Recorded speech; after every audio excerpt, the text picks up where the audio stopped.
Hello everyone, welcome back to my channel. इस video में हम साइंस का सैम्पल पेपर सोल्व करेंगे। क्लास 7th का 60 मार्क्स का ये टोटल है और बहुत सारे इंपॉर्टेंट क्वेश्चंस हैं। आपके लिए बहुत इंपॉर्टेंट वीडियो होने वाली है ये आपके एग्ज़ाम में बहुत हेल्पफुल रहेगी।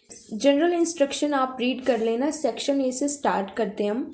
फर्स्ट क्वेश्चन देखते हैं इसका। Only fully green leaves can synthesise food for plants.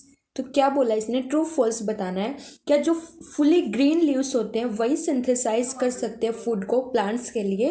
True और फॉल्स बताना है। तो इसका क्या हो जाएगा, फॉल्स हो जाएगा, क्योंकि जो जिन प्लांट्स के ग्रीन लीव्स नहीं होती तो वो क्या अपना फूड सिंथेसाइज नहीं कर सकते हैं।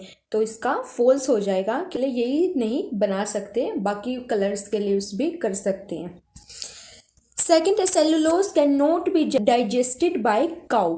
सेलुलोज है जो वो काउ से डाइजेस्टेड नहीं किया जा सकता, तो ये भी क्या हो जाएगा, फॉल्स हो जाएगा। कर सकती है काउ उसको digest.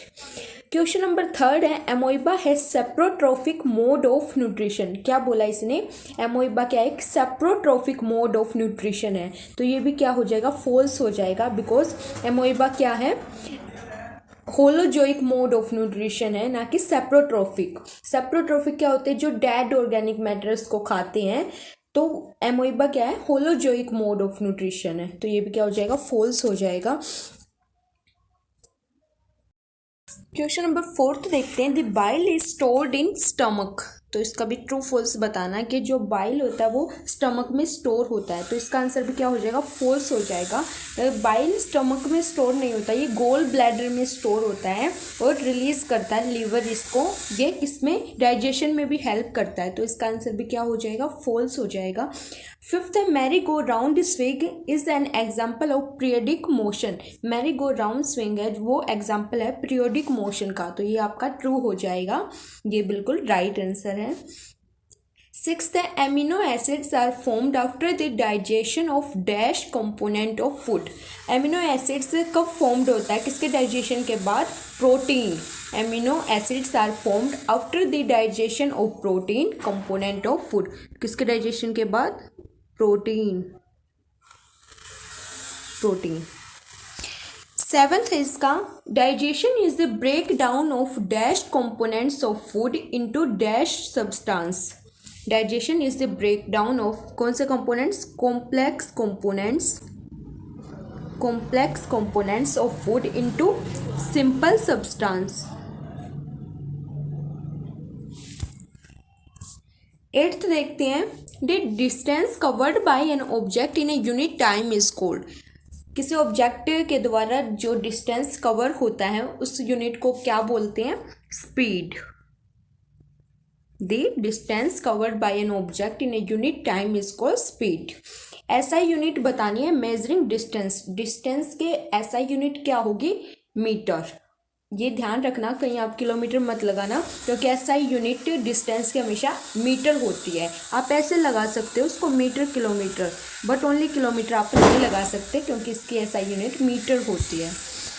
If Sonu travel 12 kilometre in a day then how many metres he travelled on that day.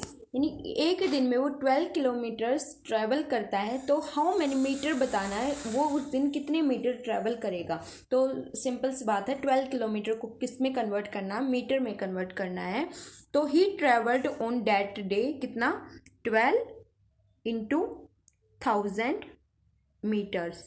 कितना करेगा वो, 12,000 मीटर्स ट्रेवल्ड करेगा ऑन दैट डे। यही आपका आंसर हो जाएगा।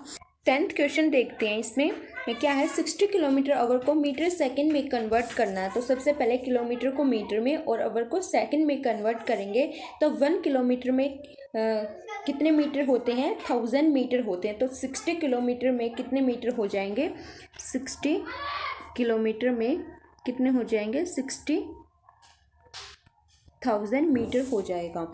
अब 1 आवर में कितनी सेकंड होती हैं, 3600 सेकंड होती हैं। अब इनको डिवाइड कर देंगे, 60,000 को 3600 से डिवाइड कर देंगे, कितना आ जाएगा, 16.667 मीटर सेकेंड, यही आपका राइट आंसर हो जाएगा।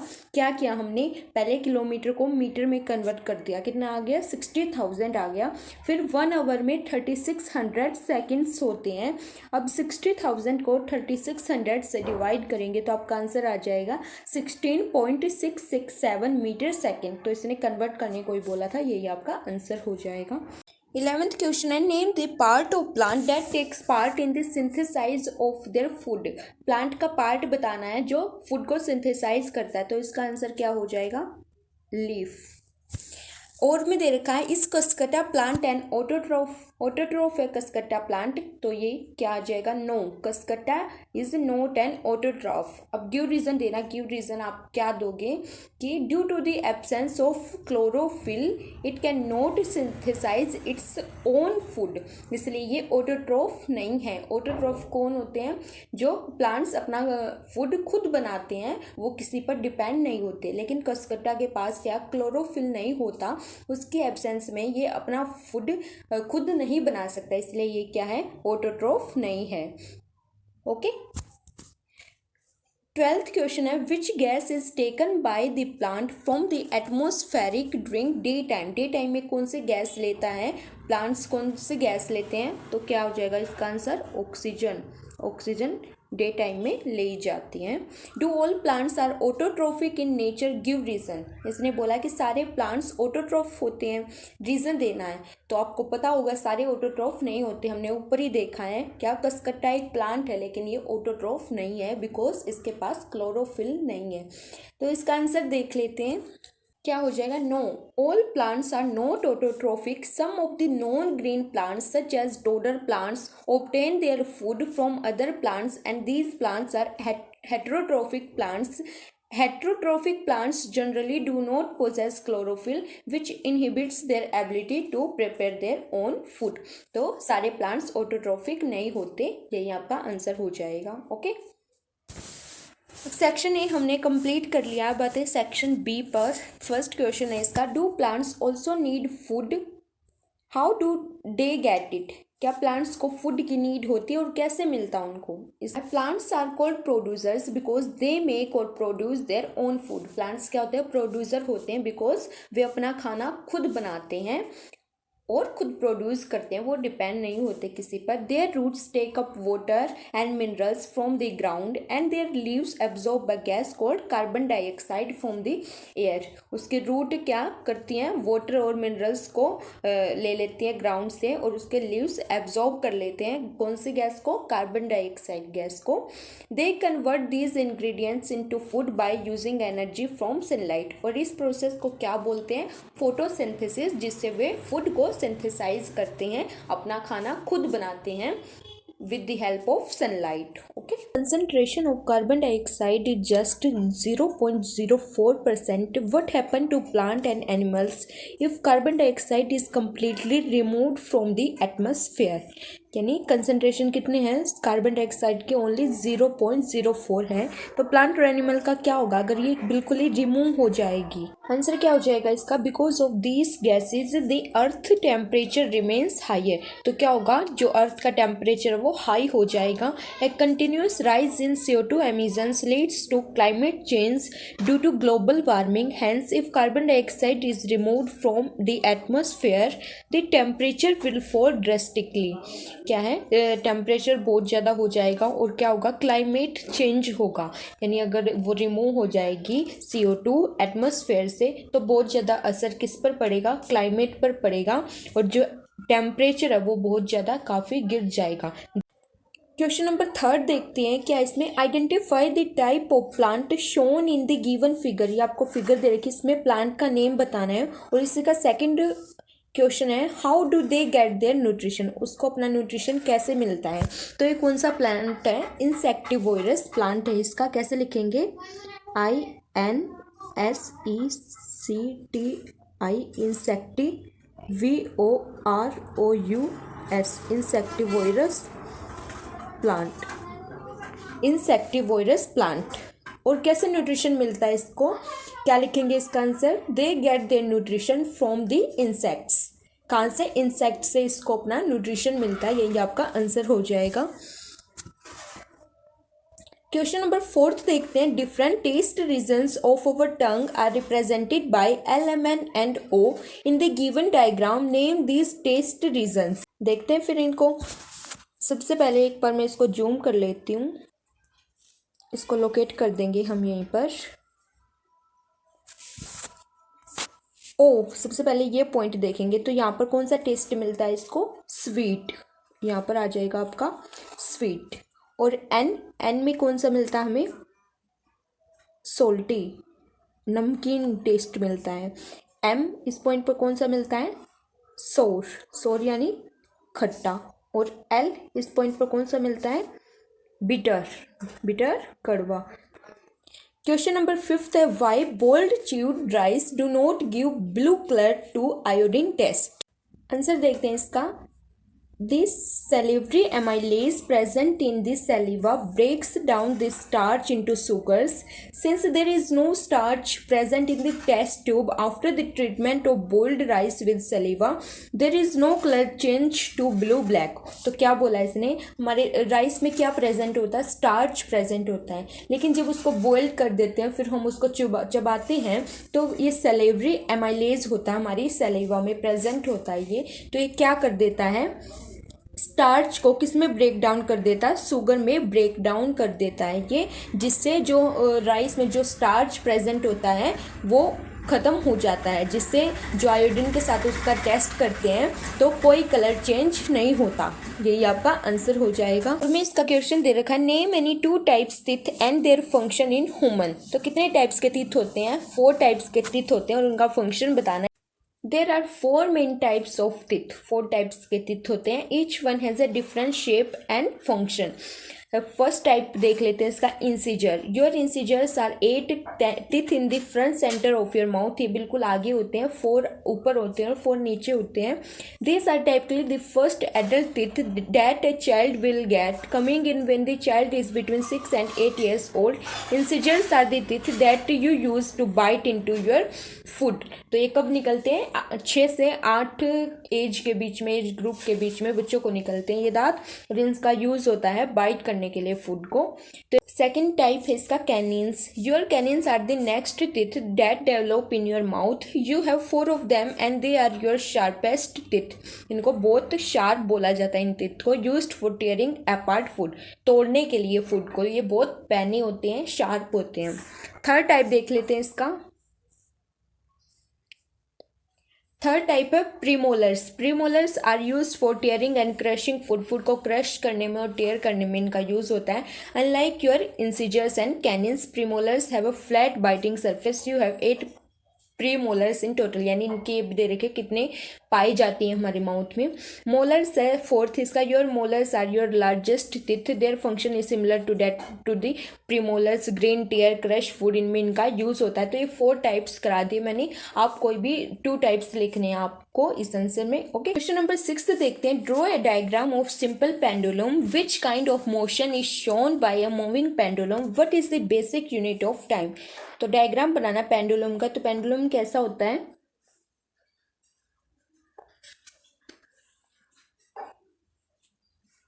ये पेंडुलम का डायग्राम बना रहे हैं हम। ऐसे डॉटेड डॉटेड होता है ये।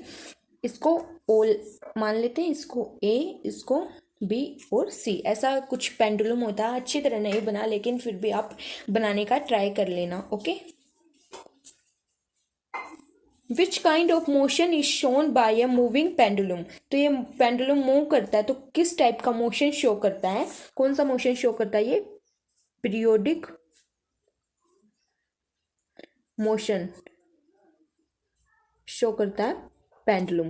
What is the basic unit of time? Time की बेसिक यूनिट बतानी है। तो बेसिक यूनिट क्या होती है टाइम की? सेकेंड्स। यही आपका आंसर हो जाएगा 2 मार्क्स का ये।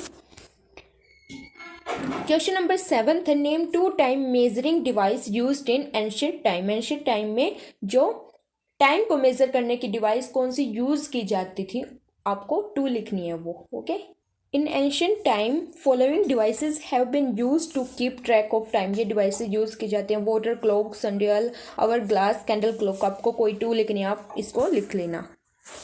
और में क्वेश्चन दे रखा, speedometer is a device major the distance travelled by a vehicle, is this statement is true and how. तो क्वेश्चन में दे रखा कि जो स्पीडोमीटर होता है वो ऐसी डिवाइस होती है कि वो व्हीकल का डिस्टेंस मेजर करती है। तो ये स्टेटमेंट ट्रू है, तो कैसे है? तो इसका आंसर देंगे हम, गिवन स्टेटमेंट इज फॉल्स। तो ये स्टेटमेंट फॉल्स है, क्यों है ये भी बताना हमें। An odometer is an instrument use to measure the distance travelled by a vehicle. अब इसने बोल दिया, क्वेश्चन में क्या बोला था, स्पीडोमीटर मेजर करता है, लेकिन ओडोमीटर होता है जो डिस्टेंस, व्हीकल के डिस्टेंस को क्या करता है, मेजर करता है। और स्पीडोमीटर क्या करता है, speedometer is an instrument use to measure the speed of a vehicle. ये डिस्टेंस को मेजर नहीं करता बल्कि व्हीकल की स्पीड को मेजर करता है। तो इसलिए ये फॉल्स हो जाएगा और हमने रीजन भी दे दिया है। Both speedometer and odometer are generally fitted to motor vehicles. ये व्हीकल्स में लगता है स्पीडोमीटर, ये तो स्पीड को मेजर करता है, और ये ओडोमीटर किसको, कितना डिस्टेंस, कितने किलोमीटर आपका व्हीकल चला है उसको मेजर करता है। क्वेश्चन नंबर 8 देखते हैं, describe the process that makes plant autotrophic in nature. आपको वो प्रोसेस बताना है जो प्लांट को क्या बनाते हैं, ऑटोट्रोफिक बनाते हैं। ऑटोट्रोफिक क्या होता है, जो अपना खाना खुद बनाते हैं, they produce their own food, वो किसी पर डिपेंड नहीं होते, ऐसे प्लांट होते हैं।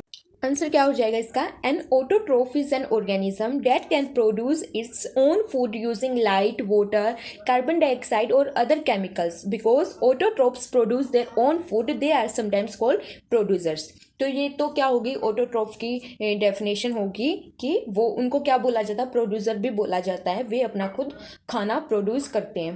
Plants are the most familiar type of autotroph but there are many different kinds of autotrophic organism. ये इनका बता रखा कौन कौन से ऑटोट्रोफिक पाए जाते हैं। हमें क्या बताना है, प्रोसेस बताना है। तो most autotrophs use a process called photosynthesis.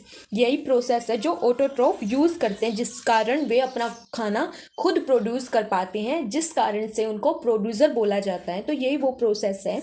To make their food in photosynthesis autotrophs use energy from the sun to, वे एनर्जी क्या करते हैं, एडोप्ट कर लेते हैं, उस एनर्जी को यूज करते हैं। Water from the soil and carbon dioxide from the air into A nutrient called glucose.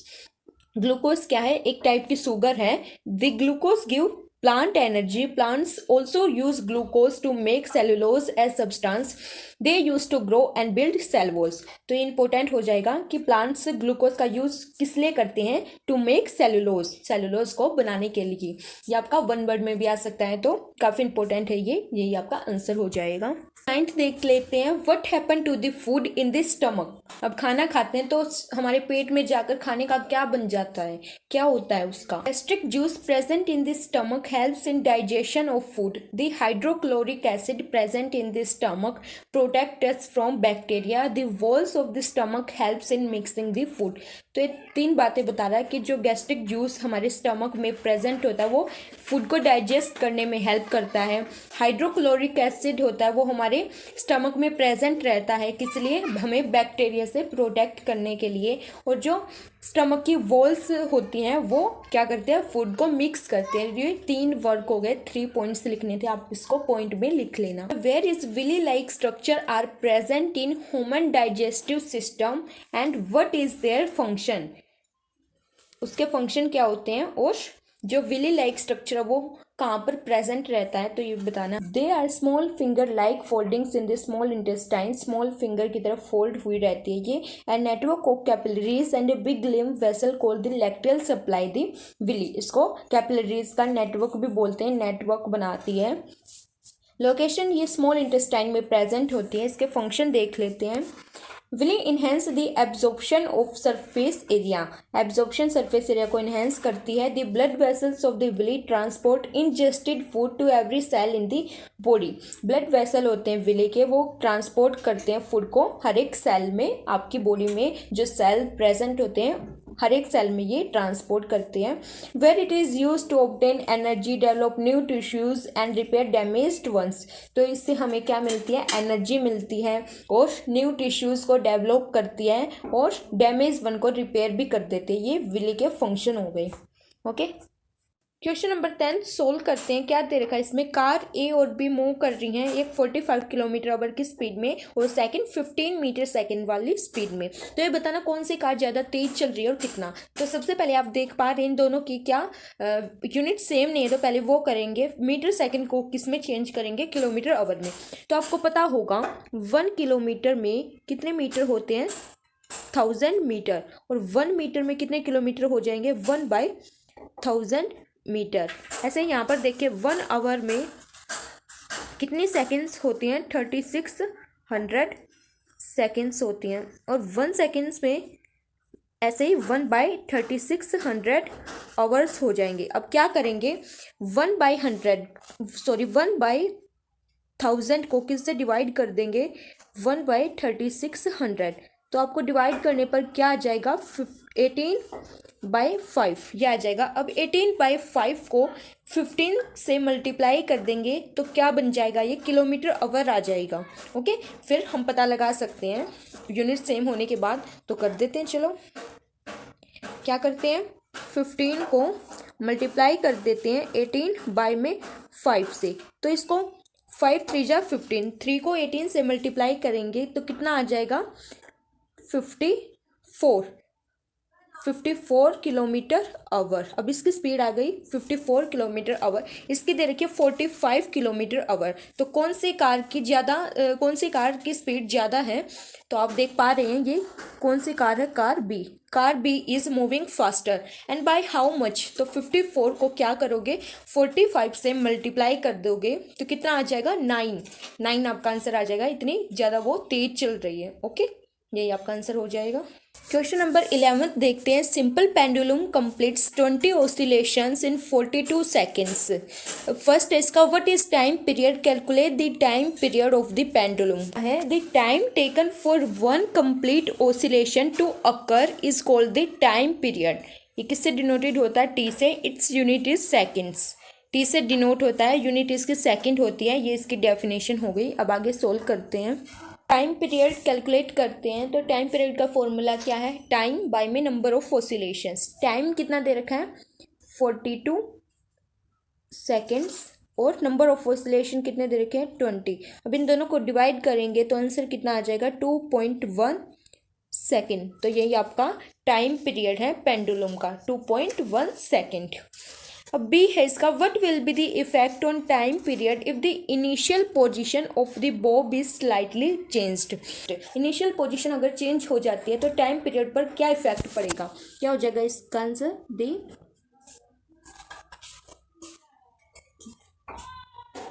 Time period will remain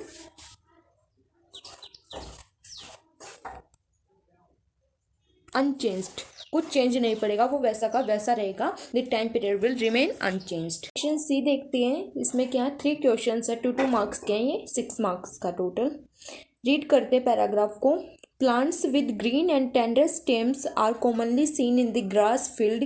They are usually short and may not have many branches. Some plants develop branches near the base of stem. The stem is hard but not very thick. Some plants are very tall and have hard and thick stem. The stems have branches in the upper part much above the ground. Such plants are called trees. Paragraph read कर लेना आप भी। Question देखते हैं इससे related. First question है, plants with green and tender stems are called. तो उनको क्या बोलते हैं, हर्ब्स बोलते हैं। सी आपका राइट आंसर हो जाएगा। The plants which develop branches near the base of stem, this stem is hard but not very thick, is found in. कौन से प्लांट होते हैं वो जिनके स्टेम के नियर बाय आसपास में क्या ब्रांचेज डेवलप हो जाती हैं, क्या बोलते हैं उनको, श्रब। ये आपका राइट आंसर हो जाएगा। थर्ड क्वेश्चन देखते हैं। Plants with weak stems that can not stand upright but spread on the ground, यानी उनकी वीक स्टेम होती है जो खड़े भी नहीं हो सकते बल्कि ग्राउंड एरिया पर स्प्रेड हो जाते हैं। वो कौन से होते हैं, क्रीपर्स प्लांट होते हैं। डी आपका राइट आंसर हो जाएगा। ईच 2 मार्क्स का ये 3 क्वेश्चन, ये 6 मार्क्स के। 13th क्वेश्चन देखते हैं। इसमें भी एक पैराग्राफ दे रखा है, इसमें भी ऐसे ही क्वेश्चंस दे रखे हैं। Each dish is usually made up of one or more ingredients which we get from plants or animals. These ingredients contain some components that are needed by our body. These components are called nutrients. In addition, food contains dietary fibers and water which are also needed by our body. ये paragraph का question देखते हैं. Which is not a nutrient. अब इसमें nutrient कौन सा नहीं है ये पूछा है. Carbohydrate, protein, fat, dietary fibres. तो न्यूट्रिएंट कौन सा नहीं है? डी. डाइटरी फाइबर्स न्यूट्रिएंट नहीं. ये तीनों ही बाकी के क्या है? न्यूट्रिएंट हैं. सेकंड क्वेश्चन है the body building food is. वो कौन से होते हैं? Protein, rice, fish. तो कौन से होते हैं वो? प्रोटीन और फिश. डी हो जाएगा. बोथ ए एंड सी ये दोनों ही बॉडी बिल्डिंग फूड बोला जाता है इनको. थर्ड क्वेश्चन है lemon is rich in. Lemon is rich in answer क्या हो जाएगा? Vitamin C. डी आपका राइट आंसर हो जाएगा. क्वेश्चन नंबर 14 देखते हैं. Identify any 3 parts from A B C and D in the given human digestive system. Also write their role in the digestive system. अब ये पॉइंट देखें, इनका name बताना हमें. तो ए में ये क्या है? स्टमक.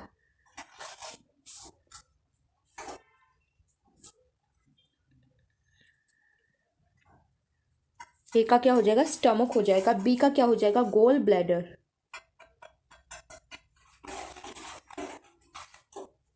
Gall bladder. सी में क्या आएगा? Small intestine. Small intestine. D में क्या आएगा? रेक्टम. ये इनके नेम हो गए. अब इनका रोल बताना आपको. तो सबसे पहले स्टमक का क्या रोल है? Store food and digestion. Food को स्टोर करता है और डाइजेस्ट करता है. तो ये स्टमक का रोल हो गया.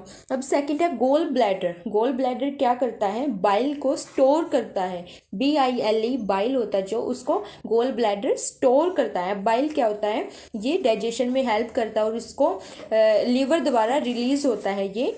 ओके और गोल ब्लैडर इसको स्टोर करता है. सी है स्मॉल इंटेस्टाइन. ये क्या करता है? ये फूड को एब्जॉर्ब करता है. इसका रोल होता है एब्जॉर्प्शन. आप ये लिख सकते हो, एब्जॉर्प्शन इसका रोल है. डी है रेक्टम. 3 बताने आपको तो मैं 4th भी करा रही हूँ. रेक्टम क्या करता है? Store, stool and elimination. Eliminate करता है फूड को. तो ये रेक्टम का रोल है. आई होप आपको इनके रोल समझ आ गए होंगे. ये सारे इनके नेम है पॉइंट के और इनके रोल लिखने हैं आपको.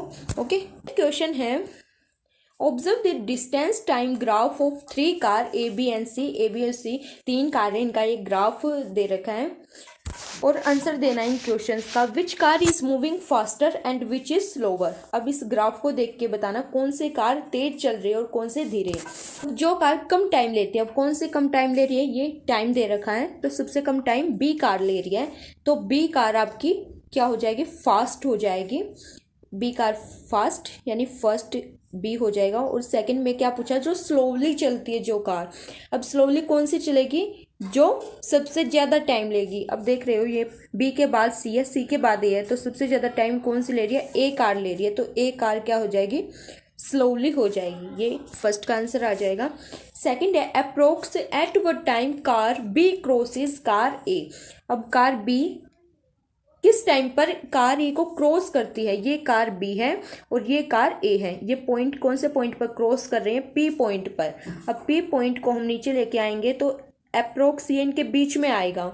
तो हम अप्रोक्स लिख सकते हैं 1 आवर के आसपास ये क्या कर रही है? क्रॉस कर रही है. बी कार ए कार को क्रॉस कर रही है. How far has B travelled by the time it passes C. यानी बी कितना चल चुकी थी जब वो सी को पास करती है. आप में देखेंगे अब बी ऐसे जा रही है और सी कहाँ पर? ऐसे जा रही है. अब ये दोनों पास कब करते हैं? क्या पॉइंट पर करते हैं. तो कितना चल चुकी थी? यानी हमें किलोमीटर में ये किलोमीटर का दे रखा. तो कितना चल चुकी थी? अप्रोक्स 5 किलोमीटर बी कार चल चुकी थी जब वो सी कार को पास करती है. तो कितना लिखोगे आप? 5 किलोमीटर अप्रोक्स. आगे पीछे हो सकता है थोड़ा बहुत. ओके और में दे रखा है क्वेश्चन इसका. Ramesh, while going on a picnic, noted down the readings in the speed measuring device on the bus at different intervals of time. In class, he drew the distance time graph of the bus on the basis of the collected data of the bus. These are shown below in the above diagram. In a distance time graph, which quantities are represented on the x and y axis? अब क्या represent करता है? आप graph में देखो x axis क्या represent करती है? टाइम। एक्स एक्सिस टाइम को रिप्रेजेंट करती है, यही लिख देना आप।